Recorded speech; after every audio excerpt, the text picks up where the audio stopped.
All right, what's up? Tim Sykes here. It is the weekend, and I wanted to go over this play on PDYN, getting a ton of questions about it. How did I spot it? How could I chase it so much? Why did I sell? All of the above.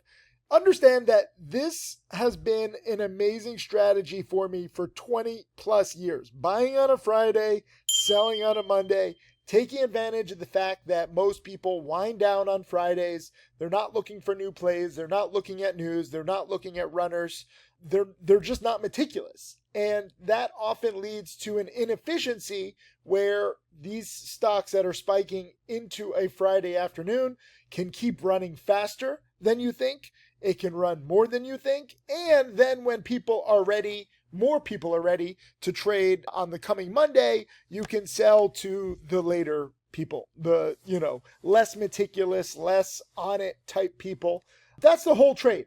But understand also, in a hot market, sometimes I take profits on a Friday when my goals are already met. I really want you to watch this whole presentation. I'll link it below. This was me going over my Friday routine.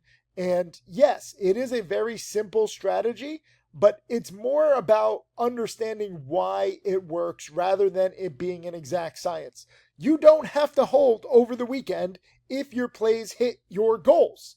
Obviously, you want to try to give it as much time to take advantage of the inefficiencies. Sometimes I do sell too early on a Friday. As you'll see with this play, it happens. But when your goals are met, there's really not much more you can do, except maybe in future plays, adjust your goals to be even more aggressive. When I bought PDYN in the mid threes, I specifically said the goal is to sell in the high threes or four later today or ideally next week. Okay, so it's very important that you guys read my alerts. I'm not just buying, hot stocks. I want you to learn my process and my mindset. I've been doing this for 25 plus years. Understand that. Some of you watching aren't even 25 years old. Okay, that's not a bad thing. In fact, some of my millionaire students aren't even 25 years old, and it's pretty awesome that they've made millions before that age. But what I'm trying to say is that I've been doing this so long, and I have optimized this strategy for myself. I travel nonstop. I try to, alert the best plays. I try to put you guys in a position to see the best plays, but every single person watching this is different. We have different account sizes, different personalities, different mindsets, different financial goals, different amounts of financial knowledge. You have to do what's best for you. I really can't encourage you to learn for yourself. I have full-time students. I have part-time students. I don't want you copying any other student, any other trader in the world. You have to make the market your own journey. And I know some people are like, blah, blah, blah, Tim, just give me hot picks. No, it's not about hot picks. A play for me that works very well for my schedule might be different for you, which in this case is different for a lot of people. In hindsight, I wish I was still holding PDYN, but it hit my goals. I had a $4,000 profit, which for me, going back over 25 years, is bigger than normal. And I felt very comfortable taking profits. Now, every other person watching this can be very different. And oftentimes, the more times you see these weekend plays, you'll see that I often sell too soon. That's fine, okay? I'm not a hedge fund manager. I'm not paid to maximize my gains and be aggressive as possible. I'm a teacher. And the way that I teach is teaching a process. This $4,000, I don't even keep it. It goes to charity. I trade for charity because I want to teach you the process. So I got to be very clear about this because so many people think it's just about making as much money as you want or as much money as you can, not necessarily as much as you want.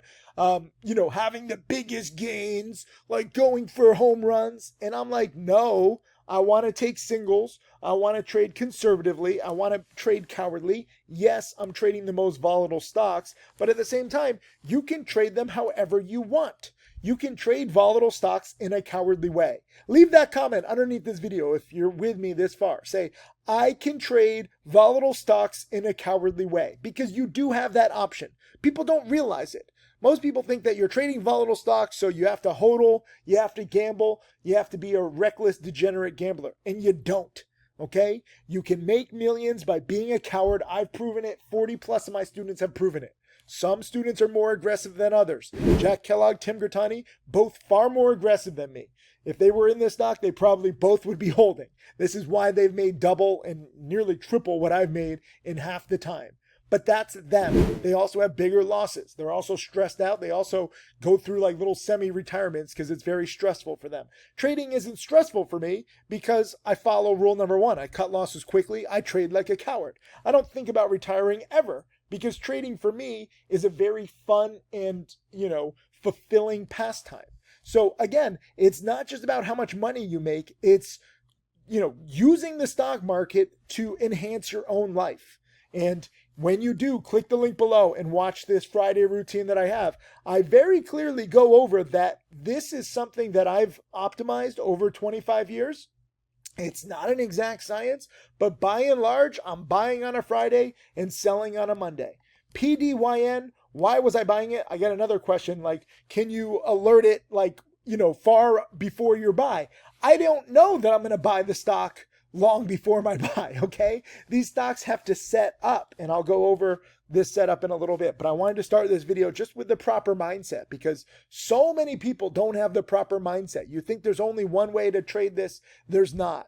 And this is why I teach. There's now, how many lessons do I have? Hold on. This is the tab for the weekend trader.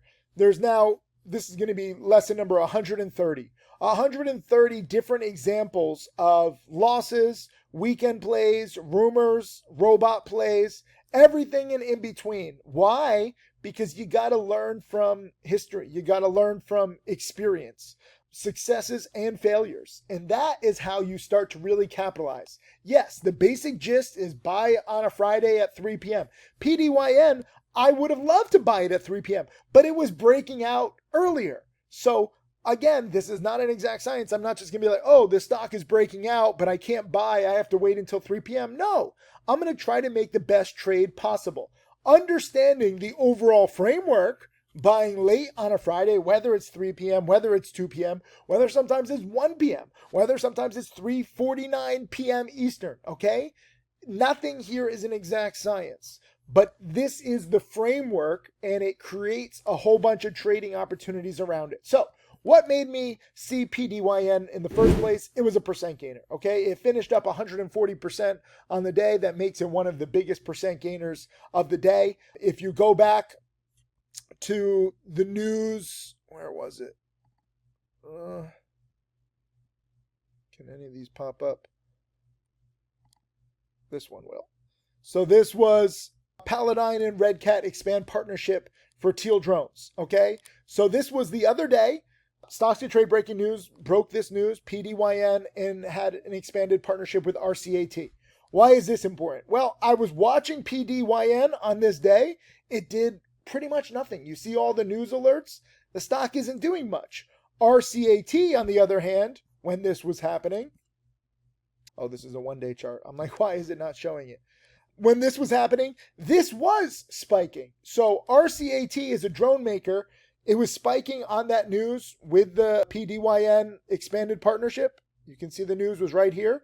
And this stock was spiking basically from the 4s to the 6s.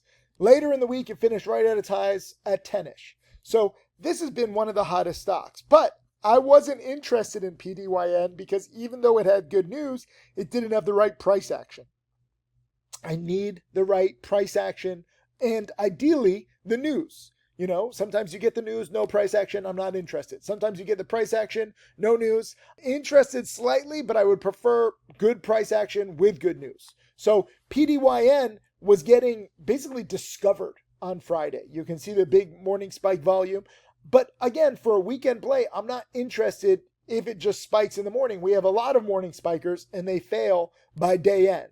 Okay, I'm more interested in, can it spike big on volume? Can it hold near its highs? And can it break out? So I'm watching it. The morning high was around 345, 350 right here, right? You can see here at around noon, it gets back to 340 and it can't break out. Right here at around 1 p.m. is when it breaks out to 357. But, I even said in the chat room, like, it's not that impressive. I think I actually was giving a challenge webinar right when this happened. And I was like, this is good, but it's not a really convincing breakout. Sometimes you get multiple tests of the day high. Then right here at around 147, it went up to the 370s. So now you have breakout after breakout after breakout, good volume, first green day, big discovery, AI and drones, hot sector. So everything is going for it here at 370. But I'm not that interested in chasing because, again, if you ever buy a high of the day breakout and let's say it fails, maybe it goes to 370 and then finishes the day at 3, you're stuck in at the day high, especially on the weekend. So I don't really want to chase it. But at the same time, it went up to 370 and then came back down to 350. So now no longer am I buying a high of the day breakout. I'm buying a stock that has already proven that it's going to, make new highs. And I'm getting the benefit of the doubt that it'll probably hold at that support. Former resistance, 350-ish, becomes support. This is technical analysis 101, especially as it's entering the prime time. Going back to this presentation where a lot of traders are zoning out, they're winding down, they're not necessarily capitalizing late day on a Friday. So now you have a first green day stock, a stock that has proven itself with big volume in a hot sector, partnered with, one of the hottest stocks in the entire market, RCAT. First green day, everything is going for it. And on top of that, I'm getting a deal. I don't have to buy it at 370. I'm buying it at 350. Theoretically, it should hold the breakout. That's what I said. I'm dip buying this all-day runner off its highs. But right where it had resistance this morning at 350, I think it can bounce more.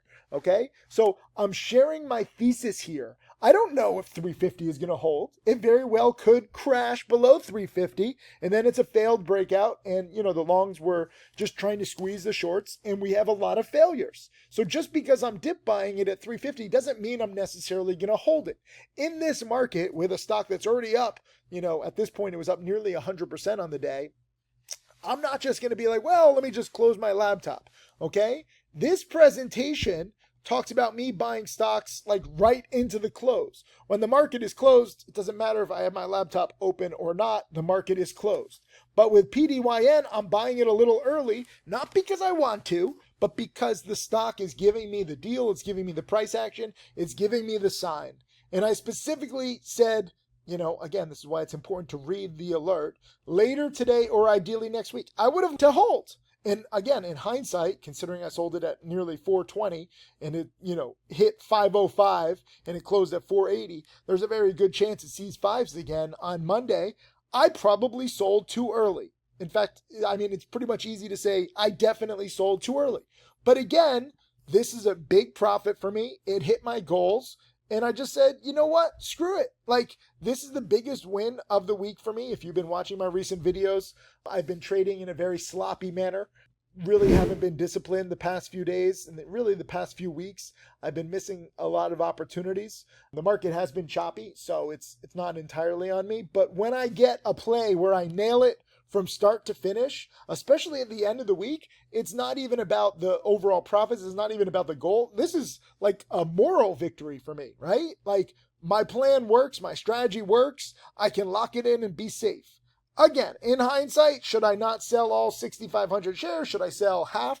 Should I sell 3/4? Maybe I sell half at 420-ish. And then, when it goes up to 5, I 100% would not have made it past 5, okay? Because it's already going, further than I ever thought possible. So there's no real way that I'm going to say I'm going to hold it over the weekend when all my goals have been hit and it's the best trade of the week and it's a moral victory for me and we're in a choppy market. And if you hear me talking fast, it's because I'm on a lot of caffeine right now. I just had 3 coffees because I'm exhausted. So you also have to understand where you are mindset-wise, health-wise, with runners 4, 5, 6 a.m. lately, Eastern, runners 4, 5, 6, 7 p.m. Eastern. The market is just on fire. I'm not getting enough sleep. So that's just me. Maybe that's you too. I don't know. But in hindsight, perfect entry. It didn't go lower. There's literally no way to lose. Some people, some of you guys aren't watching my alerts immediately. That's fine. This is why I say never follow alerts from anybody, but at least it's timestamped so you can see my thought process in real time, and you can judge on the chart. Like if you go and look at where I'm buying this, where I'm alerting this, and then also you go and watch the previous video lessons, you really start to get a sense of what this strategy is all about. And I didn't just create 40 plus millionaires by having people follow my alerts. They're self-sufficient. I have to teach you the strategy. I have to teach you the process. You can't fake this, okay? So this is a perfect setup for me. Perhaps that's probably why it's my biggest trade of the week. The fact that I even held until 418 because I was tempted to sell in the high threes. Because remember, again, this play has gone up, but it's very choppy. There's no specific news on Friday. Some people are confused about that. They're like, what's the catalyst? Sometimes it's just a discovery day. They had the news that mattered earlier in the week, but people didn't really notice it. So you don't even necessarily need news the same day. But this has the perfect price action all day. And you have like these little stair steps, breakout 350 to 370, back down to 350, stair step back to 380, holding there up to 420. This is where I capitulated because I'm just like, one breakout, two breakouts, three breakouts, four. That's a lot. I didn't know that it was going to squeeze so perfectly into the close. I'm happy about it. I'm not discouraged that I sold too soon. And again, I wouldn't worry if you guys trade plays like this and you sell too soon. I think it's better to be conservative, especially early in your career. And guess what? I locked in a really nice 4K. I mean, this is more money than it takes to build a home for a family in need in Bali. So for me, I'm also thinking about what this money is going to go for. You guys have different expenses. Maybe you're donating to charity like I am. Maybe you're using it on your family. $4,000 goes a long way in the real world. So all of this stuff plays a role in how I trade. And again, I want you to click below and watch this presentation, understand the whole concept better of why I buy late Friday, why I sell Monday. This is the overall concept. And then here are 100 plus examples. And if you go through the 100 plus examples, you'll see I oftentimes sell too early. Sometimes I don't sell too early. Okay. This failed VWAP spiker, this one, I should have sold early. I was up nearly $1 a share on FBRX and I gave it time and I ended up losing. This was actually the middle of the week. It's not always, a Friday to Monday play.